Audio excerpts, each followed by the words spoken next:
안녕하세요. 올해로 36이 된 여자입니다. 어려서 가정 형편이 넉넉한 편은 아니었기 때문에 대학교를 졸업하고부터 돈 버는 일에 정신을 쏟느라 꽃다운 20대를 연애 한번 해본 적 없이 보냈고 그렇게 30대가 되어버렸네요. 대학 졸업 후 몸담고 있던 직장에서 일을 배워나와서 어깨너머로 배운 노하우를 가지고 회사를 나와 제 사업을 시작하게 되었습니다. 초반에 제 사업이 자리가 잡기까지는 괜히 일을 그만두었나 싶을 정도로 어려움이 많았습니다. 안정적으로 통장에 꽂히는 고정 수입을 포기하고 나니 사업 초반에는 버는 돈보다 나가는 돈이 더 많았지만 포기하지 않고 사람 한 명 더 쓸 바에야 힘들더라도 제가 직접 발로 뛰자는 생각을 하면서 부단히 노력해오다 보니 어느 순간부터 제 사업은 손익분기점을 넘어서고 제가 회사 다닐 때 받던 월급의 배가 넘는 수익을 가져올 수 있게 되었어요. 사업이 어느 정도 자리를 잡아 안정적이게 되니 그동안 정신없이 살아왔던 제 삶을 돌아보게 되었습니다. 부모님도 이제 그만 괜찮다고 제 삶을 살았으면 좋겠다고 하면서 그동안 부담 한 번 준 적이 없으셨는데 앞으로 저도 결혼도 해야 하지 않겠냐는 이야기를 꺼내시더라고요. 그러다가 언젠가 거래처 아는 분의 소개로 남자를 한 명 소개받게 되었습니다. 그의 가정 형편도 넉넉한 편은 아니었지만 푸근한 인상에 몸에 배어있는 검소함이 저에겐 좋은 모습으로 다가오더라고요. 그렇게 철들고 난 후 저의 첫 연애가 시작되었고 그이도 준비가 되어 있지는 않았지만 홍기가 차 있던지라 만난 지 얼마 되지 않아서부터 양가에서 결혼 이야기가 나오기 시작했습니다. 좋은 점이 참 많은 사람이었지만 그이와 결혼 준비를 하면서 단 한 가지 단점을 이겨낼 수가 없어서 파혼을 하게 되었어요. 하지만 이제라도 예비신랑이었던 그 남자의 더럽고 치사한 면을 알게 되어서 다행이라고 생각합니다. 저도 제가 답답했지만 이 사연을 들으시면서 답답해하실 분들이 많을 것 같아 걱정도 되네요. 아무튼 그 이야기를 한번 시작해보도록 하겠습니다. 예비신랑이었던 그와의 일화는 셀 수도 없이 많아서 여기에 전부 나열할 수 있을지 모르겠어요. 처음에는 그런 모습들이 검소한 그 남자의 모습이라 여겨 장점으로 생각했으니 그 당시에 제가 눈에 콩깍지가 씌어도 아주 단단히 쓰였던 거라 생각되네요. 처음 그의 식탐을 알게 된 건 거래처 사장님의 따님 결혼식이었습니다. 당연히 저희 두 사람을 이어준 분이다 보니 저와 그이 두 사람 다 결혼식에 참석을 하게 되었어요. 결혼식은 요즘 추세에 맞게 스몰웨딩으로 진행이 되었어요. 식장에 이미 테이블이 세팅이 되어 있고 식이 끝날 때까지 함께 축하해줬다가 모든 일정이 끝나면 그때 식사가 나오는 형식이었습니다. 혼주 쪽에서 준비한 식사는 갈비탕이었어요. 그런데 그이는 결혼식장에 도착해서 축의금 봉투를 건네는 그 순간부터 식권은 어디서 봤냐고 물어보더라고요. 식이 끝날 때 앞앞이 식사가 나온다는 설명을 듣자 그는 그때부터 실망한 표정을 감추지 못했습니다. 결혼식이 진행되는 내내 왜 뷔페로 하지 않은 거지? 하면서 혼잣말로 불만을 계속해서 토로했어요. 식사에서부터 불만이 많았던 그이와는 반대로 저는 이런 결혼식이 참 마음에 들었거든요. 진짜 두 사람의 결혼을 축하해줄 수 있는 소중한 사람들만 불러 모아서 참석한 모두가 식이 끝날 때까지 지켜봐준다는 사실이 보통의 결혼식보다 더 아름답다고 생각했어요. 정성스레 인원수대로 준비한 갈비탕 또한 대량 조리한 뷔페 음식보다 훨씬 정성 있고 맛있을 거라 생각했지요. 그이는 이미 식이 시작할 때부터 입이 대빨 나와가지고서는 식사가 뷔페였으면 축의금 본전은 뽑아서 갈 텐데 갈비탕은 동네에서도 10,000원이면 먹을 수 있는 거 아니냐고 계속 궁시렁대더라고요.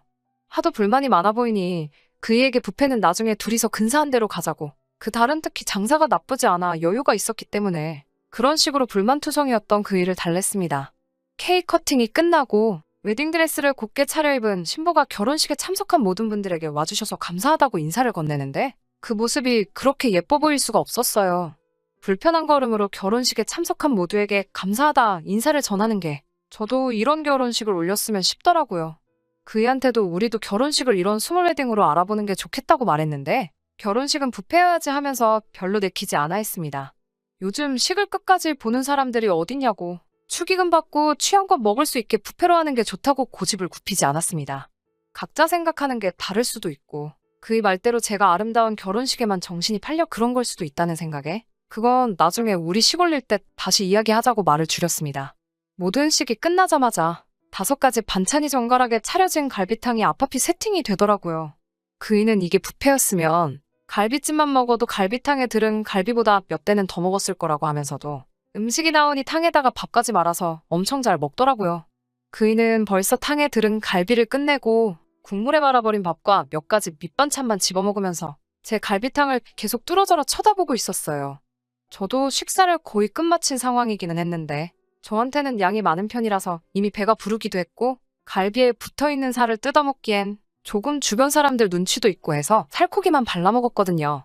그런데 그이가 그 갈비 다 먹은 거면 자기를 달라고 하길래 가져가라고 했죠. 사양하지도 않고 젓가락도 사용하지 않은 채 제 그릇으로 손을 옮겨 제가 먹다 남은 갈비를 가져가는데 그래도 그때는 음식을 잘 먹는 그 모습까지 보기 있어 보이고 좋아 보였어요.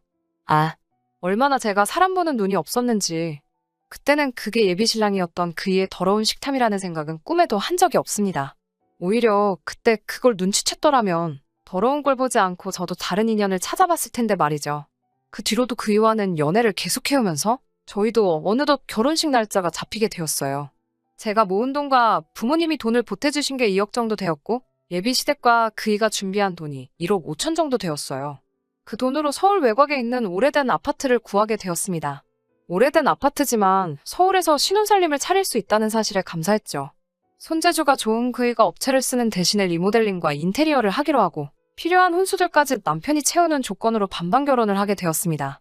처음 며칠간은 그이 혼자서 아파트에 들어가 퇴근 후에 작업을 시작했는데 혼자서는 못하는 부분이 많아서 결국에는 저까지 나서서 리모델링을 도와주게 되었어요. 그래서 그 아파트에서 남편 퇴근 시간에 맞춰 공사를 시작하게 되었고 나중에는 간이 침대 2개를 가져다 놓고 혼전동거 형식으로 살게 되었습니다.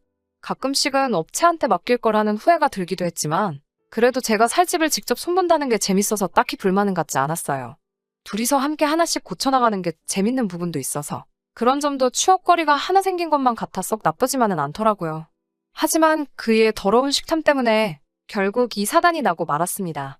바닥 타일을 끝내고 벽지까지 전부 다 끝낸 날이었어요. 3일이나 걸렸고 조금씩 벽이 우는 부분도 있었지만 다 끝내고 나니 오래된 아파트라는 느낌이 들지 않을 정도로 쾌적해 보였습니다. 그래도 나름 의미 있는 날이다 보니 저녁을 배달 음식을 시켜 먹기로 정하게 되었고 메뉴는 치킨으로 정했어요. 얼마 안 있어서 음식이 도착했고 인터폰이 울렸어요. 현관문을 열어주려는데 인터폰이 손에 익지 않아서 그런지 오래된 아파트라 고장이 난 건지 문이 잘 열리지가 않더라고요. 그이가 자기가 가서 가져오면 되겠다고 하고 밖으로 나갔어요. 그런데 음식 받으러 간 그이가 5분이 넘도록 돌아오질 않는 거예요. 전화기도 두고 나가서 무슨 일인지도 모르겠고 혹시 결제하려고 가져간 카드가 문제가 있는 건가 싶어서 현금을 들고 밖으로 나갔어요. 엘리베이터를 기다리는데 계단 쪽에서 인기척이 들리길래 고개를 내밀어서 봤는데 그이가 계단 구석에서 상자를 열어놓고 닭다리를 한 손에 들고 뜯어먹고 있는 거 아니겠어요. 그때는 그가 계단을 올라오면서 닭다리를 뜯고 있는 게 기분이 나빴다기보다 그때는 고생을 얼마나 했으면 배가 고파 저럴까 싶었죠. 식탁이 따로 없었어서 거실 한가운데다가 신문지를 깔고 치킨을 세팅했어요.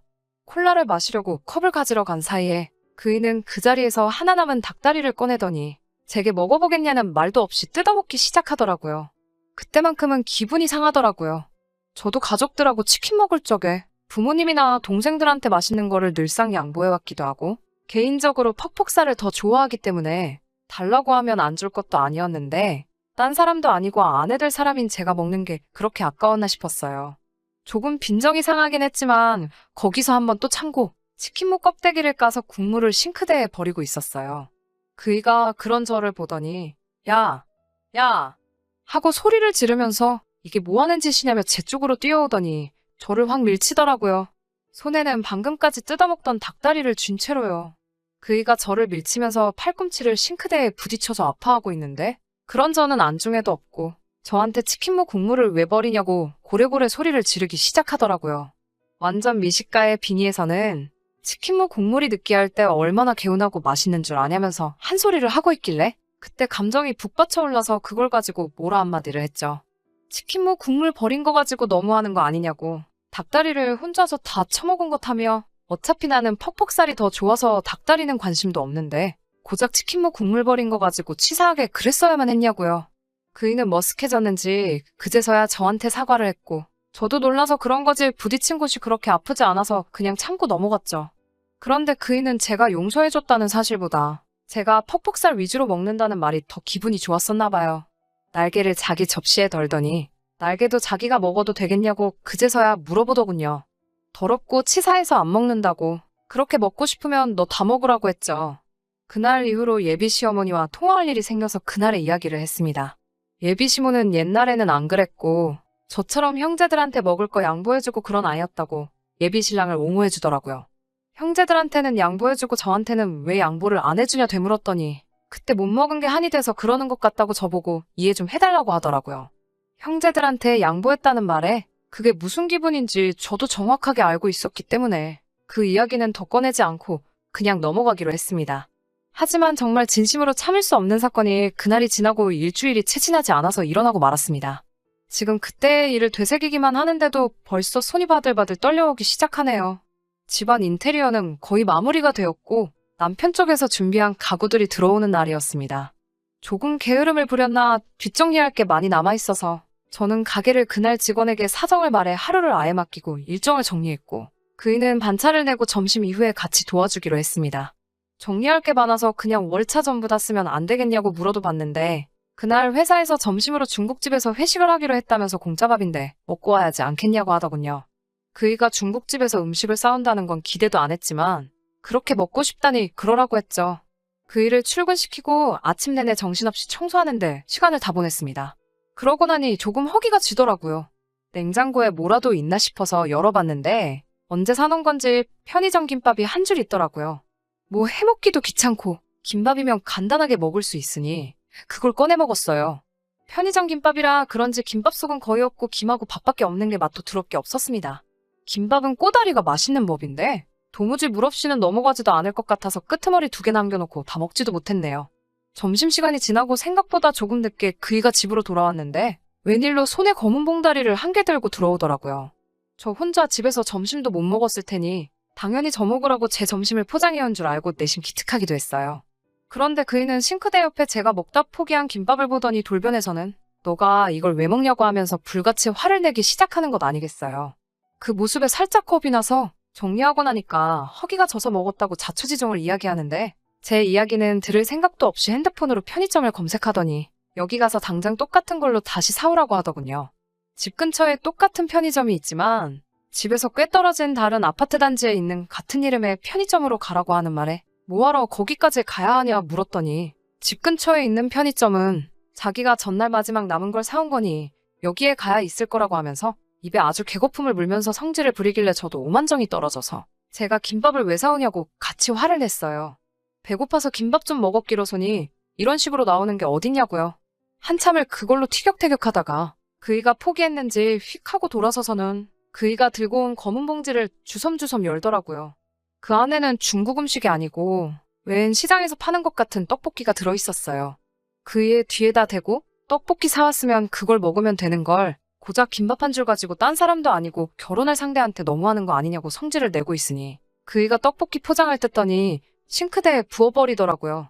그 모습에 그건 또 왜 버리냐고 화를 냈더니 너는 아무것도 모른다면서 이 떡볶이는 그 김밥과 같이 먹으면 얼마나 맛있는 줄 아냐고. 그런데 제가 그 김밥을 먹어버려서 자기의 하루를 망쳤다고 노발대발 하더라고요. 저도 더 이상은 참을 수가 없어서 그이에게 내 집에서 당장 나가라고 소리를 고래고래 지르며 한바탕 했습니다. 그 와중에도 저한테 사과할 생각은 안 하고 현관문을 부서져라 쾅 하고 닫고는 나가버렸습니다. 얼마 안 있어서 예비시모한테 전화가 한 통 걸려왔어요. 저를 이해시키려고 별말도 안 되는 이야기를 하시길래 고작 김밥 한 줄 가지고도 앞으로 평생을 함께 보낼 사람한테 저 지경으로 달려드는데 같이 살았다가 무슨 봉변을 당하겠냐며 제 마음을 돌릴 생각은 추호도 없다고 이야기를 했죠. 진심 어린 사과를 기대했지만 예비시댁은 그 일을 시켜서 제 마음을 어떻게든 돌릴 생각은 하지 않고 아파트에 묶여있는 지들 돈 이야기부터 꺼내더군요. 제 사업장을 담보로 잡아 대출을 받던지 해서 그 돈은 고스란히 돌려줄 테니 앞으로 저에게 연락도 하지 말라고 했습니다. 벌써 이 이야기가 4년이나 지난 일이네요. 정말 여태껏 연애 한번 못 해본 게 제가 사람 보는 눈이 이렇게 안 좋았나 싶은 생각이 들 정도로 후회가 많이 남기는 합니다. 그래도 덕분에 요즘같이 집값이 미쳐 날뛰고 있는 서울의 아파트 하나는 건지게 되었네요. 저는 능력 있는 여자니까 그런 놈 말고 저를 진정으로 위해주는 사람을 만나라고 하늘이 저에게 그 사람을 보내준 게 아닐까요? 앞으로 저한테 좋은 소식이 있도록 사연 들으신 여러분들께서 저희 앞날을 응원해 주셨으면 감사하겠습니다. 끝까지 들어주셔서 감사합니다.